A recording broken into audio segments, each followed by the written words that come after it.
the one thing that the art world could not verify because of its reproducibility is digital art, right?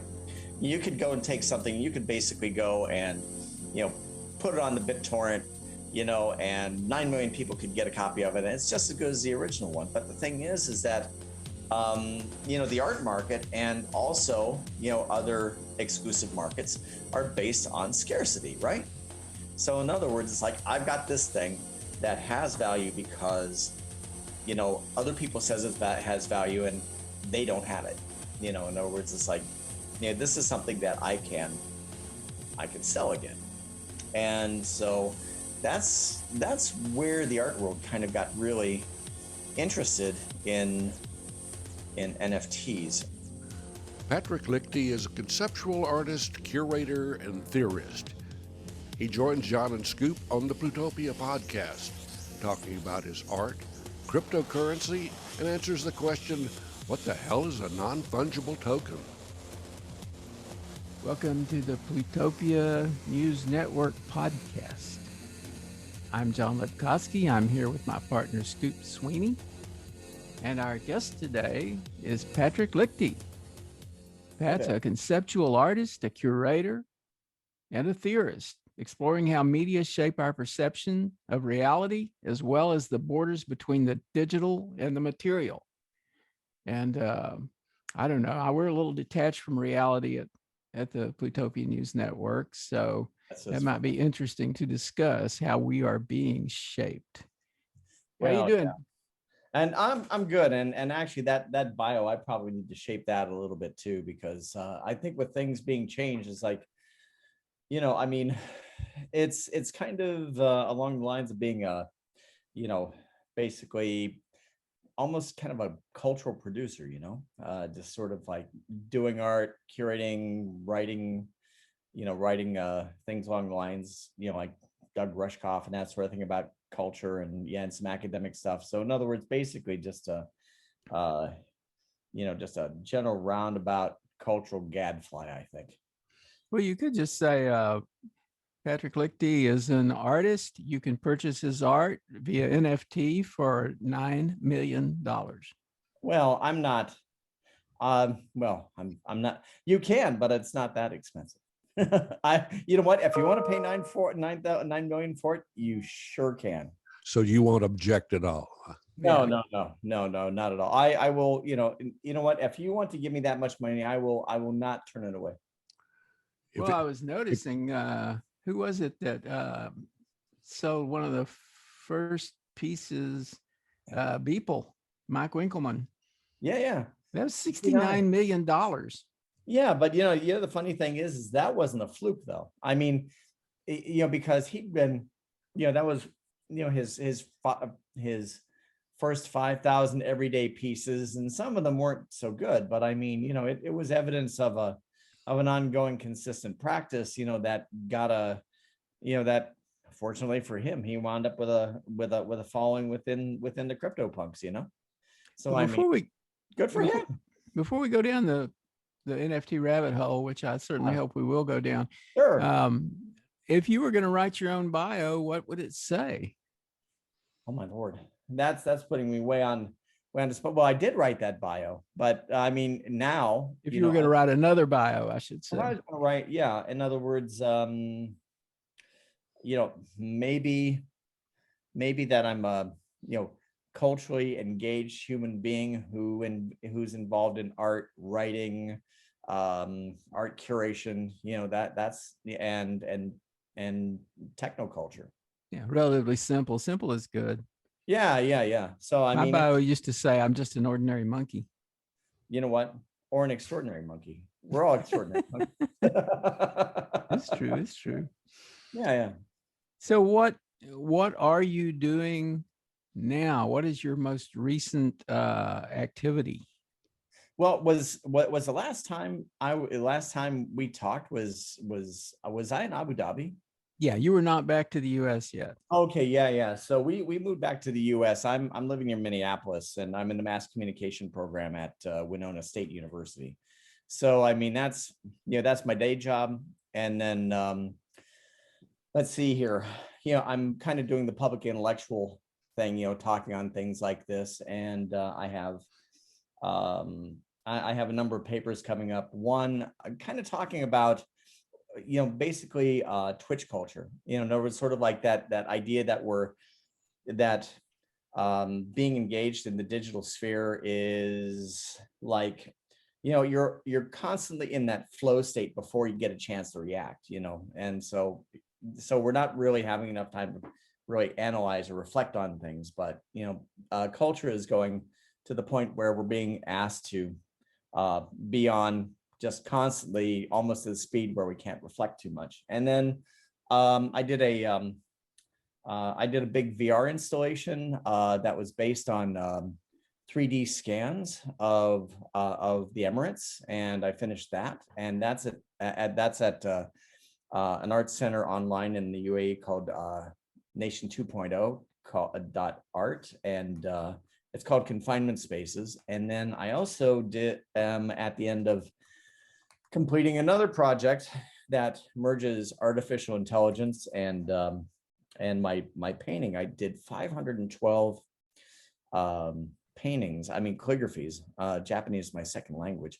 So I took two sets of 256 of these and basically tried to figure out what the average of them is using AI, generative adversarial network and that sort of thing. And I took these two and took 256 of these, both in the same sequence from each other.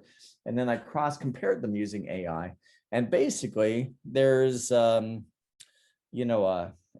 professor at MIT, Noam Chomsky, and he said that he believes that we have like a deep structure in our brain structure that basically allows for us to have kind of a consistent sense of linguistics. So the thing is, what I'm trying to do is I'm trying to decode the inner deep structure of my own head, through taking a huge body of paintings and then throwing them through machine learning, trying to see what the commonalities of them are, and see whether that actually, maybe visually shows the patterns of my own creativity, or like the things that I do the most. And I'm trying to figure that out. So is Chomsky talking about, he said basically there's a lot of different languages that have a lot of diversity and variation, but there's fundamentally some commonality to them that suggests that they come from a similar origin within the come from brain structure. Yeah. And then let's see here. I'm also involved with with a group of artists who are exploring the where expressionism is now in technology. And a guy named Colin Goldberg, who I went to school with, he said, you want to explore this a little bit and build a community. And we've got about 150 people involved in that. It's called Techspressionism. And then in the NFT realm, I'm actually putting up some of my things that I did as part of the group's art mark. And when I was part of the Yes Men, it's stuff nobody's seen. And I'm just thinking, if somebody wants something for, historical digital art that was in biennials and that sort of thing, that might be interesting. Yeah, I was just going to ask if you were still doing any of the kinds of stuff that you did with Artmark and with the Yes Men. Well, yeah, one has to do with an NFT, but I can't really talk about it yet because I'm under NDA. And then the other thing that I'm doing is that in a couple weeks, there's Ann Spalter, who's on the board of Super Rare, is going to have a show called NFT Now. And so I did a piece that referred to Joseph Boy's piece for Documenta, 7,000 Oaks. That was kind of a environmental piece.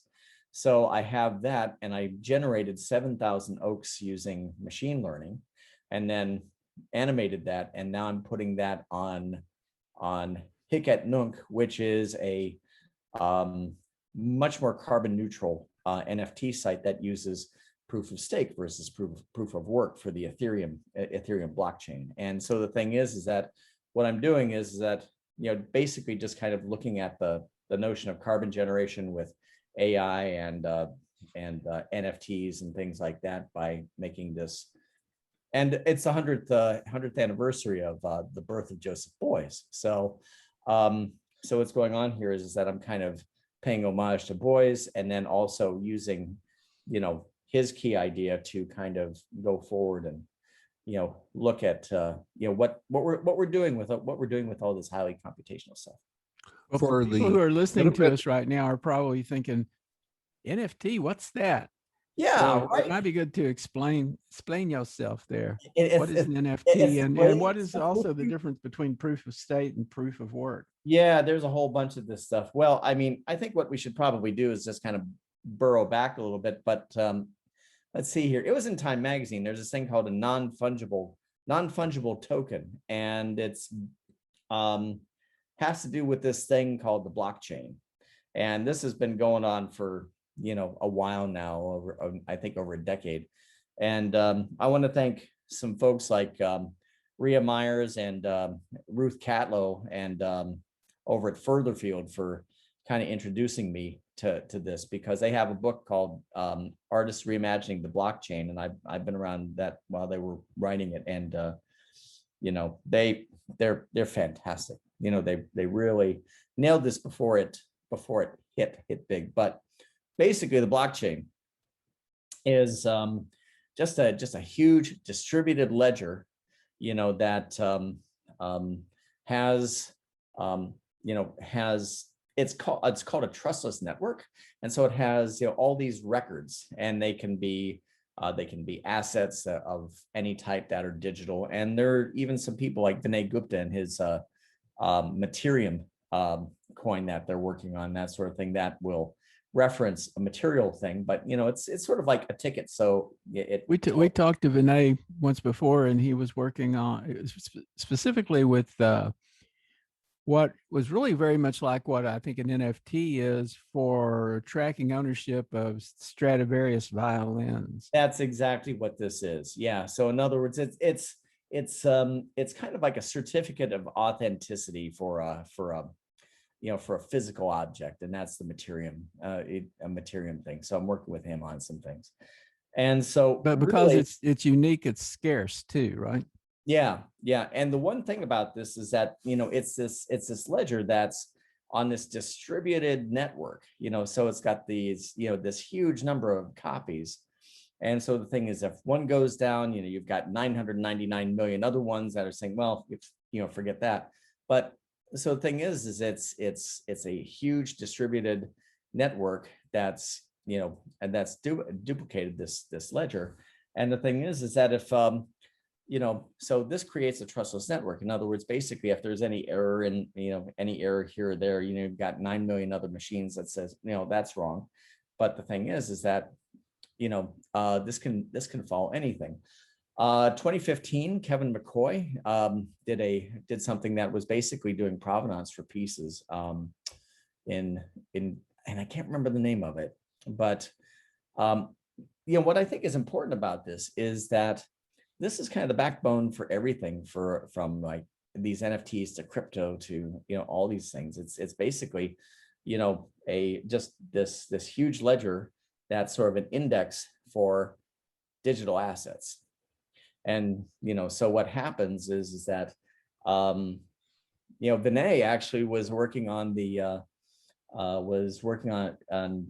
hooking the blockchain to the documentation databases for the Emirate of Dubai, and that's when we were talking about that last. We've been talking a lot more since, but I mean that's when I was familiar with what he was doing with that. So the thing is that you can put digital data in this infinitely verifiable database, and so like in the Emirates, you have a document and it has to be officially stamped and whatnot. But the thing is that in the case of Dubai, you can get rid of that guy stamping the stuff by putting that document into the blockchain, and basically that hash is going to be that stamp. Well, how do the established art merchants, the art markets, the old established ones look at NFTs, involving art? Is that looked at as competition or as a potential benefit to them? How are they taking it? Well, I think this is really interesting, taken in context with the COVID crisis, and so art fairs were taken offline. Basically nobody knew what to do. But I mean, there's a lot of galleries that I knew in Dubai that basically just said, okay, if we're going to survive, we have to adopt things where you don't have to be there in person, like digital means. So a lot of them are doing, we're doing, starting to go into the digital realm already. Digital galleries. I mean, what was it? Art Basel is doing digital viewing rooms and that sort of thing. So what happens is that I think this was really kind of the tipping point for NFT. So basically the one thing that the art world could not verify because of its reproducibility is digital art, right? You could go and take something, you could basically go and, put it on the BitTorrent, and 9 million people could get a copy of it. And it's just as good as the original one. But the thing is that, the art market and also, other exclusive markets are based on scarcity, right? So in other words, it's like, I've got this thing that has value because, other people says it has value and they don't have it. In other words, it's like, this is something that I can sell again. And so that's where the art world kind of got really interested in NFTs. But however, though, you also had a bunch of people who have recently made a whole crap load of money, in cryptocurrency. And this is, where I'd say a lot of people in the fine art world, the traditional sees, some of these pieces like Beeple or somebody, what was it? Somebody sold a pixel. Let's just say it's again a pixel for over $1 million. It must have been a very attractive pixel. You know what? It was lovely. It was lovely. But do you see the indexical sort of thing on this? In other words, is you have people with a lot of wealth who want to put it into certain things that can be verified, and this is something that can do that within their community, using their technology and that sort of thing. And then because the valuation of art is also partially social, so I mean it's so abstract. I mean, what you're buying is basically an abstraction. You're buying something that shows that you have an interest or that you have some ownership of a particular thing. I wonder what happens let's say typically, I think what happens in an NFT is that it includes a link to the thing that's been purchased. What if that link becomes a dead link? Well, it supposedly, if this thing's on the blockchain, that sort of thing, this data is in there. I mean, it's not going anywhere. It isn't like it's out on, it isn't like it's out on johnlebkowski.com and somebody pulls it offline. This thing's up in the chain, so I mean, that's it. You mean the digital object is actually loaded? I thought I had heard that the NFT itself did not incorporate the digital object, that it was strictly an accounting of ownership. Okay. Well, maybe on the platform. So, there is this situation in which so many people are going out into this and throwing millions and millions of dollars and things. And to tell you the truth, say, for example, how long has Facebook been around? It's been around since 2006. So the matter is that how long is any digital platform going to be around? So the thing is that I don't think anybody really knows about the longevity of any of any of these platforms or any of these artworks. Yeah. Oh, Bruce Sterling used to have something called the Dead Media Project. Oh yeah. And he was basically just I'm sure you were aware of that. And he was cataloging forms of media that had ceased to exist. And it's a pretty big catalog. And Yeah, I wrote. It's like people have these huge libraries of MP3s now, but what if the day came that you had no way to play an MP3 because the technology for playing MP3s had gone away? Well, in my opinion, I don't think anybody's thinking about that right now. Probably I not. mean, you think about it, when, the one thing I think is really fantastic is you think about the 1980s when you had digital cassettes, mini discs, all these, just this huge proliferation of formats that, how many of them still exist? Not many, but I mean, you had a big explosion of these different platforms. And I think in many ways, right now, everybody's just seeing money and seeing, how can we,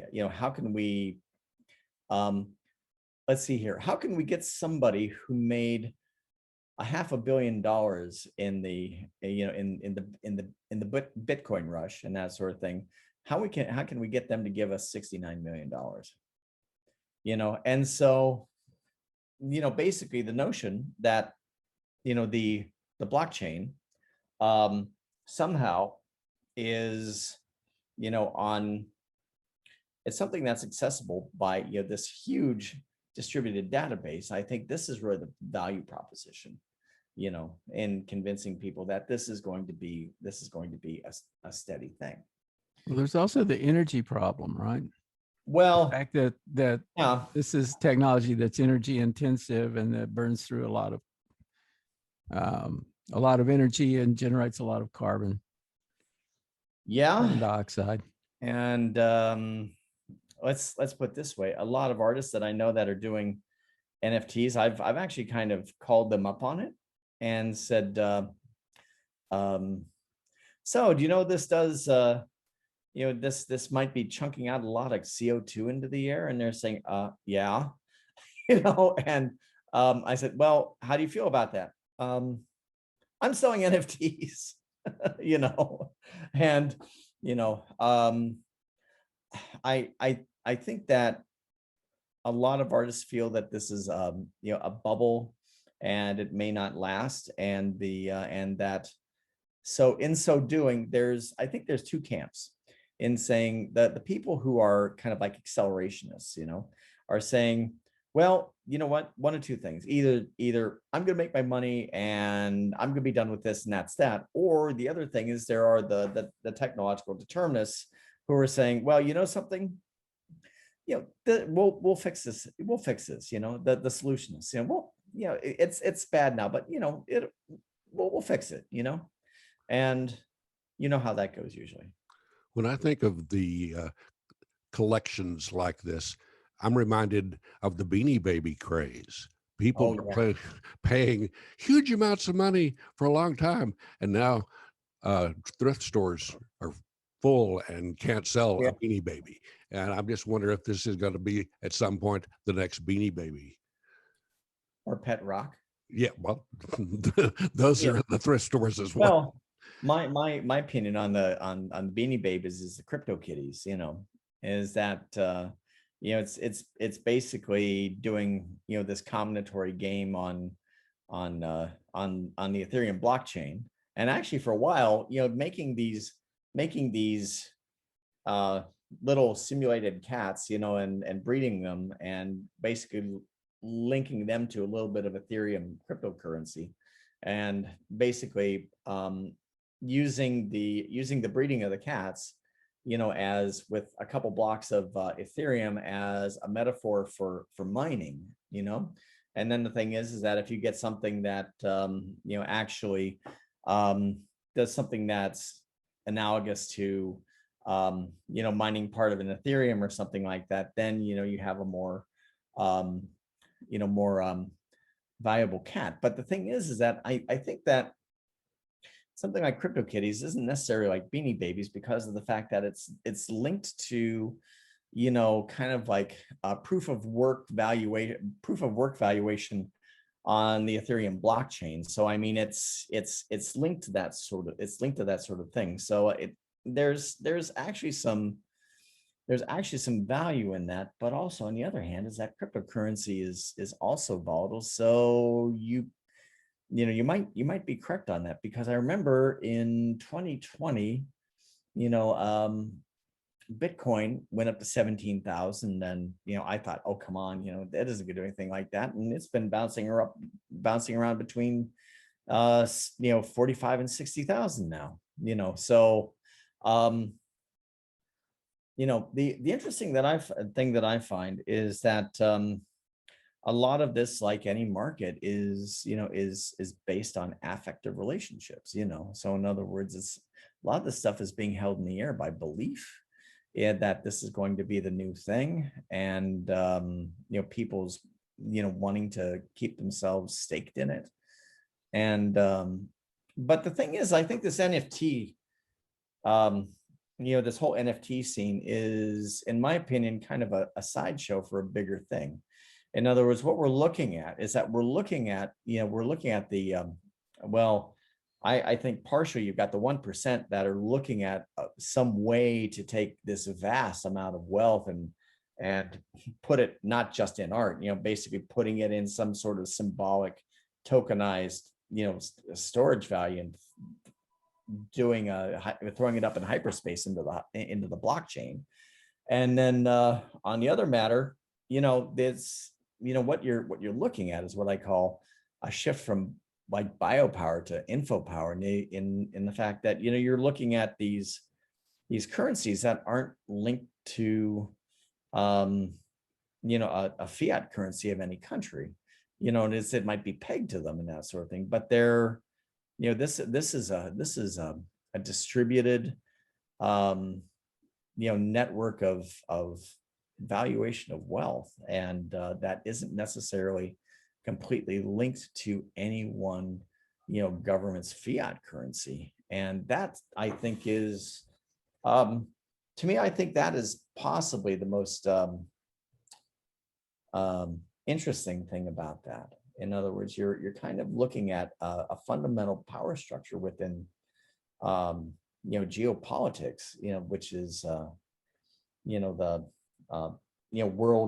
world economics, basically trying to free itself from the international fiat money market. And then what happens then? There are a lot of people and organizations that have a dim view of cryptocurrency. Particularly the feds have been looking at it. They're afraid it's going to be the next pipeline for drug cartels, for various crime families. And I don't know, if that's so much the case, but that's always a possibility. Anytime it's the established order is threatened, there are always going to be parties who, maybe not Luddites, but no. But I mean, the thing is that, I mean, a lot of this kind of skates across, conventional geopolitics and laws and that sort of thing. It's like, what is it? I was one of our tech expressionist group. She's in India, and her name's Malavika, and we're talking about we're doing an NFT show. Anne-Marie Spalter, one of our group, who's on the board of Super Rare, is doing an NFT show with artists from around the world. And the thing is that she was talking to one of our crew, Malavika, and she was telling Anne that because of the fact that you can't import or export rupees out of India, that there's you can't do cryptocurrency out of India, which is kind of interesting. And then the other thing is that I read somewhere, and I don't know whether you guys have read this, but apparently there's some sort of potential backdoor with the Iranian government, in using crypto to circumvent sanctions. And I mean, that makes a lot of sense. If you've got something that's going outside the conventional fiat currency exchanges and that sort of thing, that makes a lot of sense. And with one more thing I think is interesting is that last week was that one of the biggest cryptocurrency exchanges, Coinbase, just did a initial stock offering out on the NASDAQ. It was going to go 250. It shot up to about 380, and then now it's kind of simmering around 320. So that kind of tells me, yeah, if you're looking at this as an index pointing to something else, as far as I'm concerned, this is kind of telling me that the blue skies that everyone is talking about with crypto, there's a lot to this. But the thing is that, in other words, you can see that there are little Malthusian chunks there, sort of like saying they're little flags that go up. And so, well, maybe things aren't infinite, but there's a lot of potential, but it's maybe not infinite. So what happens is that I think that at the moment, NFT is the NFT art market is going to be a bubble, kind of like AI was. Basically everybody got into AI, and and some of us do okay with it, but I mean, after a while, you have the people who are the innovators, then you have everybody else who are obviously just following along, and some of them have fan bases, right? And good for them. But largely, once there's the Beeple, once there's the Portrait of Edmund Bellamy by the Obvious Group, and actually Obvious Group is the first group that did the first group to break through in the artificial intelligence artwork scene. They're now starting to do NFTs. So, I think that, the notion of the NFT, as it points to the importance of cryptocurrency and the importance of the blockchain is one thing. But I think also on the other hand is that the ongoing search for more monetization and more novelty within the art world, I think is another thing. It's kind of interesting that the not just Bitcoin, but the various forms of cryptocurrency, they really are less used as a currency than as an investment. Yeah. And because the early investments became so valuable, some people just think of them as that. They buy cryptocurrencies, and it's sort of like if you buy an NFT, you're really buying an abstract piece of code, and it is supposed to represent a relationship with a digital object. Yeah. But really, you've bought an abstraction basically, and it's the same thing with cryptocurrencies. You're just investing in something that's abstract and actually, if you remember in the old days, if your computer crashed, you might lose a lot of data. What are the chances of, you have to have this massive redundancy to make sure that, and I guess that's one of the reasons that it's so energy intensive. And actually, I had a question for you earlier that we didn't get to, which that I had mentioned, which was the difference between proof of stake and proof of work. Yeah. And isn't proof of stake, isn't it less energy intensive than proof of work? Yeah, it's very much so. In other words, it's like proof of work basically kind of has to do with it's kind of funny. Proof of work is very Marxist, in other words, it's the matter of saying, how many cycles have you chunked in on these, these cryptological mathematical problems, that's the basis of creating valuation. It's, in other words, it's labor value, but it's digital labor value, within the cryptosphere. And the thing is that these problems keep getting more and more difficult, and therefore you wind up with this, I don't know, I think it's probably logarithmic increase in energy usage. But with proof of stake, it's basically having to do with how much skin you've got in the game. In other words, you've got a record of how much of a stake in Ethereum or Litecoin or whatever, that whatever's using that. And then it kind of gives you like a larger probability. It goes out there and looks how much skin you got in the game, and then it kind of randomly picks one of them, rather that picks one of these users that has a stake in the blockchain, rather than looking at the storage of computational labor in the form of coin.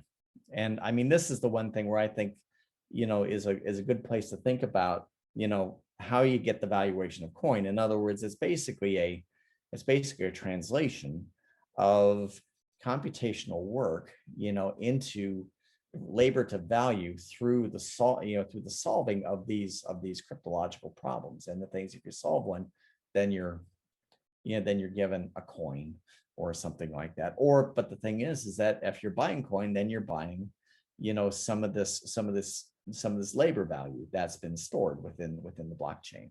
So I think I think a lot of people kind of get a little bit puzzled as to how this stuff has value. But from a Marxist perspective, to me it's pretty clear, as opposed to, say, like having labor value of like building a car. In other words, like you're mining the materials, you're making the circuits, you're building the stuff and that sort of thing. And then you have this object that has utility that's been built up from this, you have this utilitarian use value built from all this labor, and material, and you have this stuff here. And basically the thing is that it's with the blockchain and cryptocurrency, it's much more I'd say much more abstract and much more direct. But on the other hand, is that I'll ask you one thing, is that how long has it been since you're able to take a greenback and go get a piece of gold for it? What's a greenback? $1. Yeah, I know what you mean. Yeah, but I mean, I do not use such things. I don't use greenbacks. I don't use coins. I use little plastic cards. And you're talking about abstractions. Yeah, I know. It's like, here's this little piece of plastic with a chip in it that I can go down to that I can go down to the nuts. Well, I can go down to Lockhart and go down to Buc-ee's and get myself a big bag of jerky. And where did that come from? So the whole computational mining that is involved with cryptocurrency reminds me of a project that the SETI project at UC Berkeley did back in the day, where they had people download their app that would process on the individual's computer all this data from the SETI telescope, radio telescope recordings that they distributed. And that went on for quite a long time. And finally, people just spaced out and it died a slow death. But it was sharing everyone's downtime. When they weren't using their computer, they would run this, and then they would upload it to the mothership in Berkeley. Yeah. That was actually a great project. And then what is it? There was another project called Fold It, where I forget which lab and whatnot, but they were outsourcing computational cycles, so that people would play this game in which they're chewing on protein models for trying to solve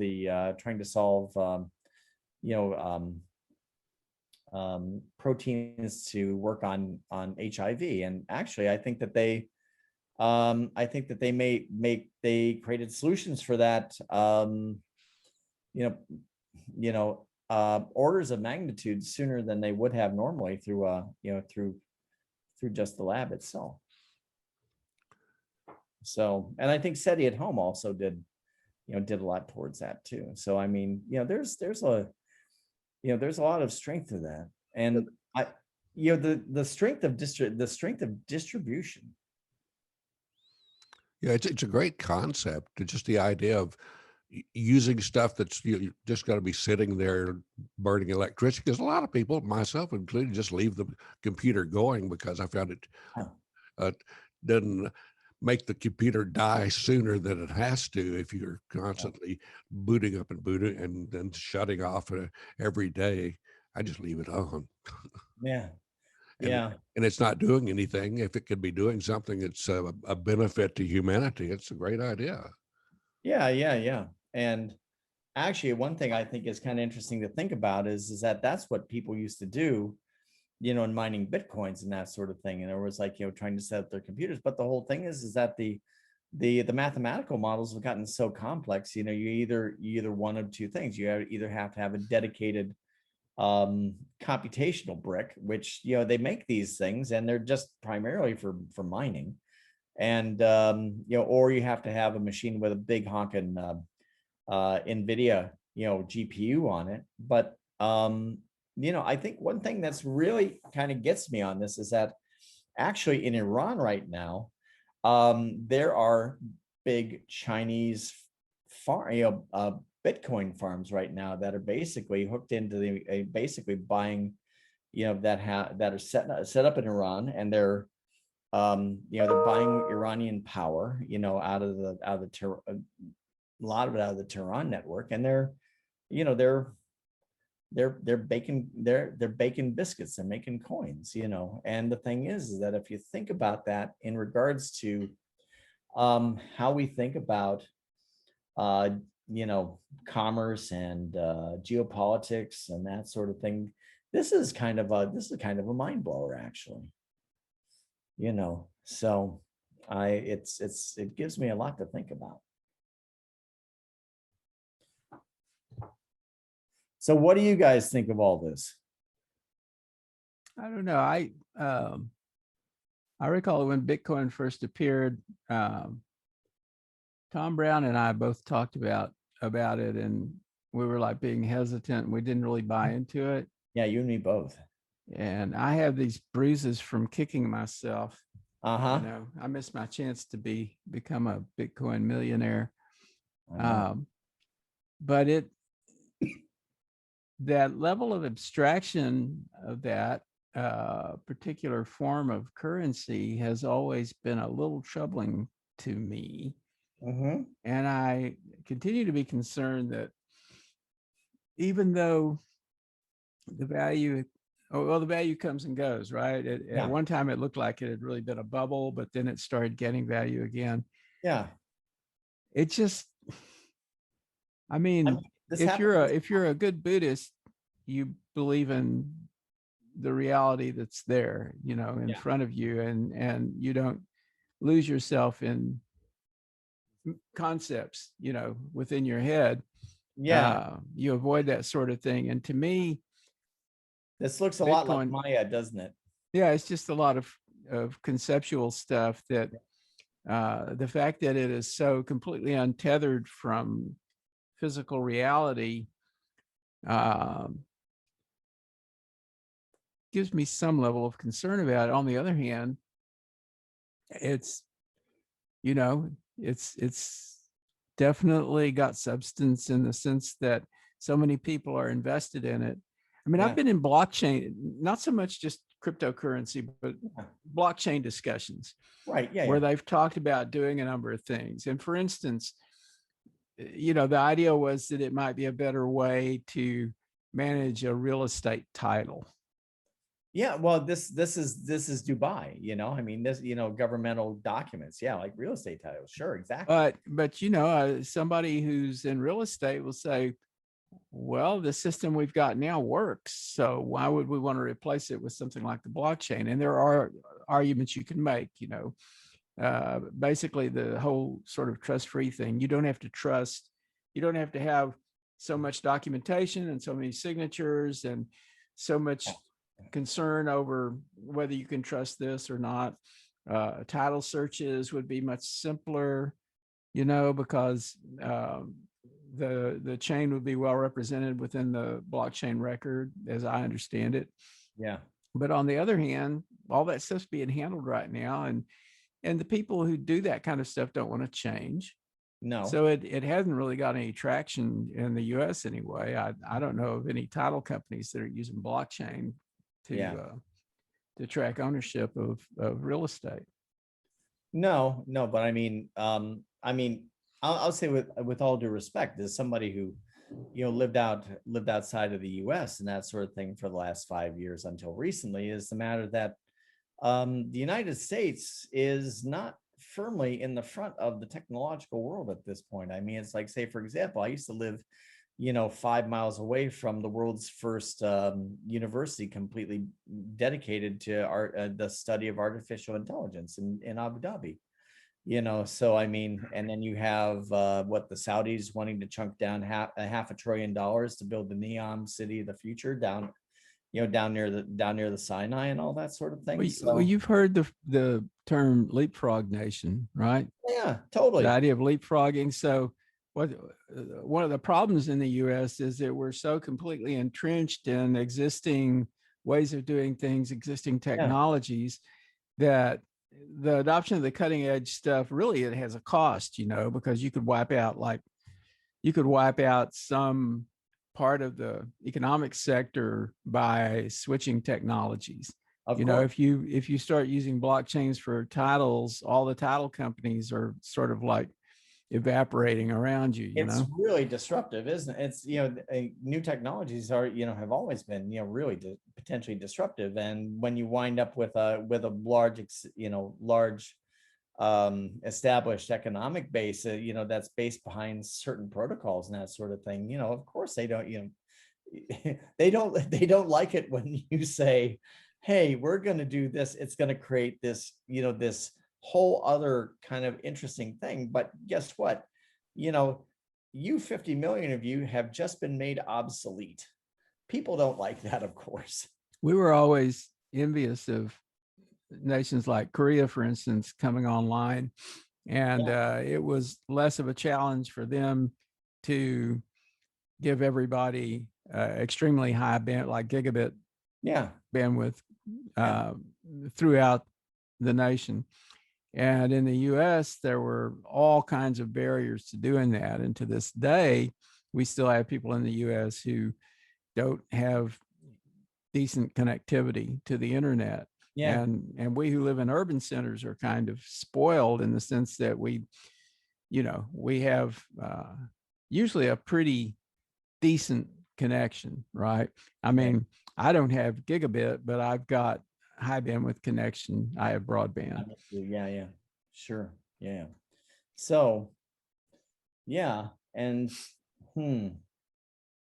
And then if you think about it, also Southeast Asia, leapfrog their cell phone technology. I mean, like Thailand and Vietnam, when they first went in, they didn't have plain old, what they call POTS, but basically copper wire. They put in cell towers. They put in cell networks, and that's how that worked.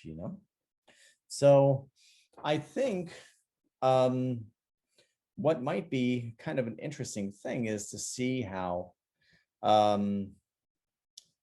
see how some of kind of like how Gibson said, that the future is unevenly distributed. In other words, it's like these smaller, more agile countries in a technological sense and that sort of thing, or even China, that actually is kind of unfettered by a lot of the restraints that the United States and its governmental system has.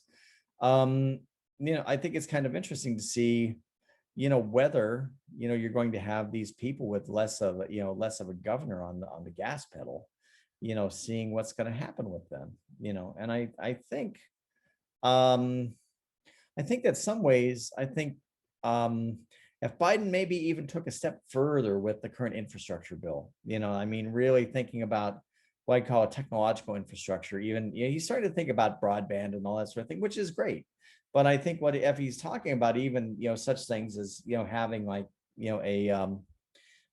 having a very deeply thought out technological infrastructure improvement plan, that sort of thing, I think that would be even better than what they're talking about. Sure, we need to fix the roads and the bridges, of course. I mean, I lived near Minneapolis. I mean, I remember what happened there about 4 or 5 years ago. That needs done. The information infrastructure and communications infrastructure needs built up. But then the thing is that what about the high tech infrastructure? And the thing is that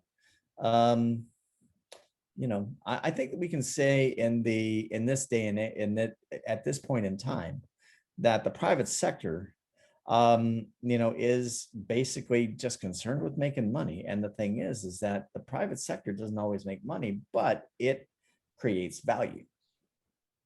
And so what happens is that, if and I think right at this point, the neoliberal system in the United States is expecting, would like to hope that, the private sector is, building up this infrastructure and that sort of thing, creating value for that sort of thing. But really, to tell you the truth, the private sector is really interested in building up only insofar that they can get a return on investment.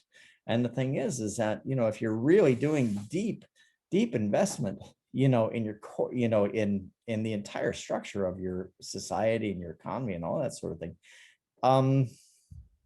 you're gonna have some delays. You're gonna maybe have some straight out losses, or you're gonna have some delays in that, in return on investment. But the thing is if you think about it, if you do it right, the return on investment is larger and more distributed, rather than having those pinpoints of private interests. The entire state of Texas got a big lesson in the importance of good infrastructure when our electrical grid almost completely died. It went out and caused a lot of suffering and a huge damage to the businesses, to the state government's budgets. And already it seemed like certain people are just say, oh, that'll never happen again. Of course, that's a bad thing to say. Don't say it can't happen here, because it generally does. And you would think people would learn from these kind of things, that if you don't spend the money to fix your infrastructure, it's going to just get worse and worse. We're seeing cases of that all over the country. Yeah. So I think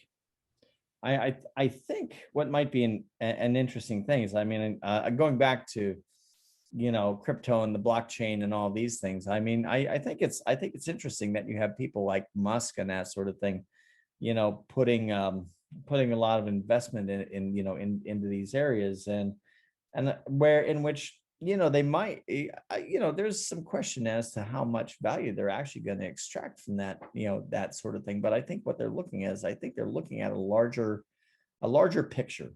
And I think, basically what they're looking at is that, you're building a scaffold, for any number of other things to operate in. And, you may not make money off of building that scaffold, but you might make a hell of a lot of money by the stuff you place within it. And what do you think of the theory that Musk was this Hiroshi whatever that supposedly created Bitcoin? Oh, that he was Satoshi? Yeah, Satoshi. Yeah. What do you think of that idea? I was actually Satoshi. Yeah, it was me. I did it. No, good. Anybody. Well, you could claim anybody had done it, because nobody really knows. But I really doubt that it was Musk. I think he had other things going on, really. Okay. Yeah. So, but he just bought Austin. Did he?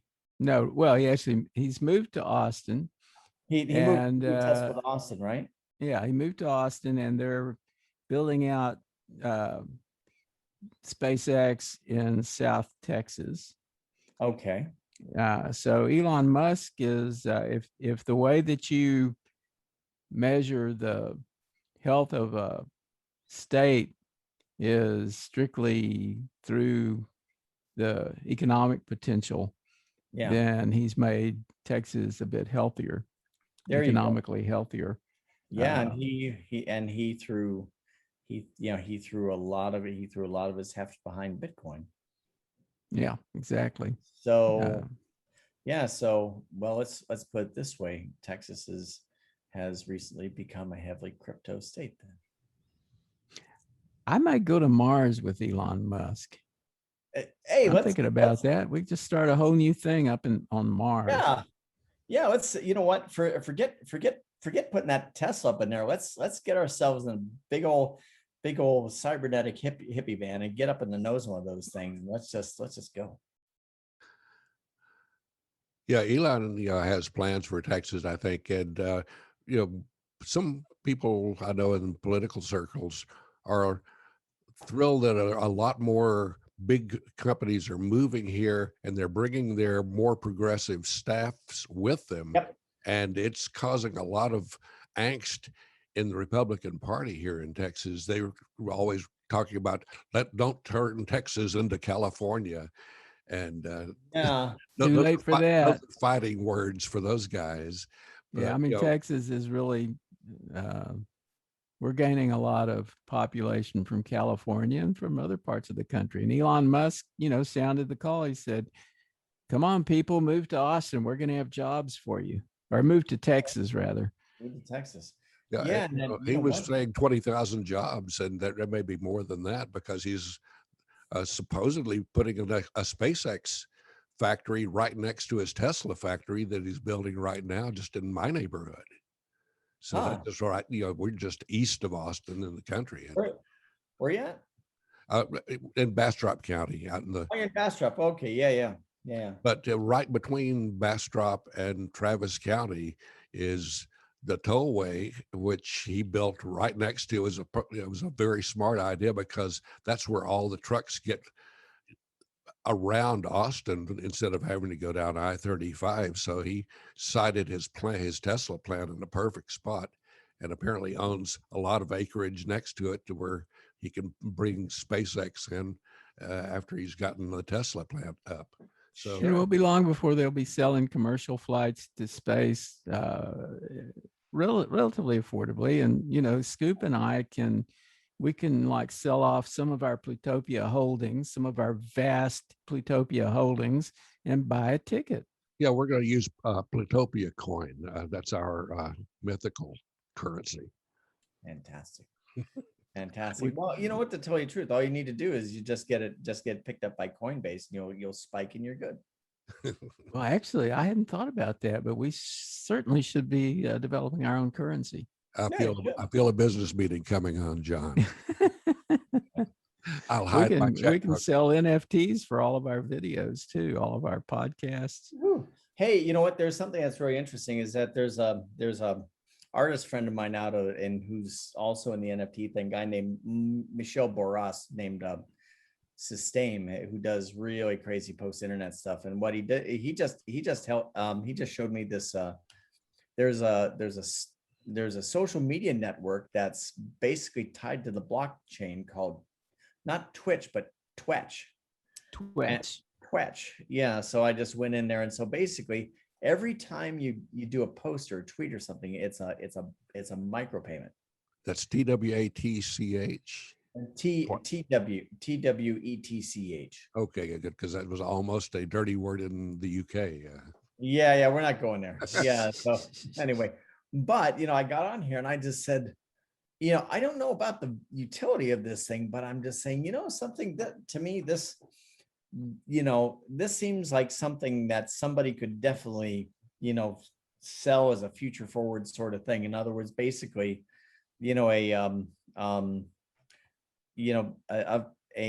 basically what it amounts to is Facebook or Twitter, but every post you do is a cryptocurrency micropayment. Which let's put it this way. I'm still an old cyber libertarian, like like our old pal I'm gone, JP Barlow. But the whole thing is that it does seem like almost the will to monetization, or that capital wants to do with the net, basically wants to hook a payment to just about anything you do, anything you do. So the thing is that, well, if you're basically talking about taking the granularity of pay to play down to its down to almost a subatomic level, well, that's I looked at that and I'm saying, well, guess what, That sounds about like it. And the one way you can do this on an international level is through cryptocurrency through the blockchain. Right on. And with that, we're pretty much at the end of our time. Okay, cool. Well, you stirred Unless up you want to enough that sing we us a have to bring song. you back for more. We can all go out and invest, and then we can check in and see how we did. Absolutely. Actually, now that you're in the US, you could pretty easily join us on our live stream. So we should do that soon. Okay, fantastic. That'd be great. It's always a good time, guys. Totally. Okay, well, thanks so much. You can follow the Plutopia News Network at plutopia.io. On Facebook, go to @Plutopia News. On Twitter, it's @Plutopia. With Jon Lebkowski, I'm Scoop Sweeney. This is the Plutopia News Network, 20 minutes into the future.